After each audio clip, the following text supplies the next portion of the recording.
Hello you, it's Sweatshop Dev here. I want to talk to you a little bit about the setting and the theme and the tone of Sweatshop Tycoon.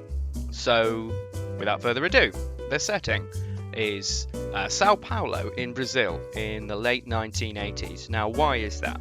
Well, Brazil is it's a beautiful place, Sao Paulo in particular. And I really like the idea of the juxtaposition between this tiny little grey box of terror in an ocean of beauty. So as you travel to work each morning, you see the beautiful blue skies and hear the amazing music and see the sights and sounds of Sao Paulo. And likewise, when you emerge from the factory each night, you see all those things. But in the time in between, inside that factory, some not pleasant things are going to happen. And I think that's quite an appealing and entertaining idea. So let's talk a little bit about theme, specifically Theme Hospital, because that is a major influence for me. For me, that is the leader of the satirical game. And I just think it does an absolutely excellent job of presenting a rather grim situation in a humorous way. And I think satire is an excellent vehicle for discussion, and much in the same way that Theme Hospital reduces the patience to a problem to be solved, all in the name of profit, I want the same sort of feeling for Sweatshop Tycoon.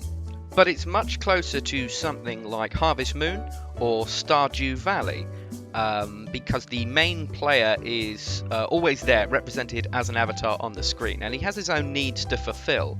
That's something that's not in the game yet.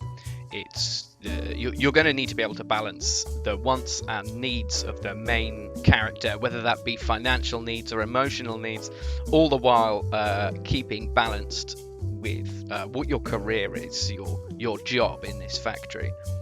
So not only do you need to keep yourself happy and entertained, you also need to keep your family happy.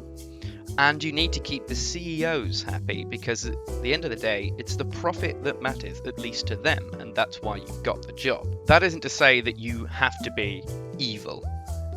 You don't have to be the bad guy. You don't have to run it like a sweatshop. But in the pursuit of profit, you're going to find that there's very few other options available to you. If you're particularly good at the game, you will have the option to absolutely pamper your employees. You can buy them lazy boy chairs, you can have music playing, you can give them plenty of time off and high wages, but this is not conducive to profits. Really, what you want is to make lots and lots of... Well, don't let me tell you what you want. It is totally up to you what you want, and I want to give this game you can play this both ways, you really can. This brings me on quite neatly to tone. And what do I mean by that? Comedy would certainly be a massive area of the genre I want this to occupy. That doesn't really do it justice calling it a comedy. It's more of a god game. It's a god game, RPG, tycoon, management sim, etc, etc, etc. It's lots and lots of things, but principally it is a comedy. I find that very important to stress. It is apolitical. I'm not trying to push any sort of political agenda here, but I am trying to make it funny. Now, that doesn't mean that I'm going to make light of people who are in a terrible situation. There may be part of that. There may be an element of, let's laugh at this terrible situation. But dark comedy is not necessarily an evil or bad thing.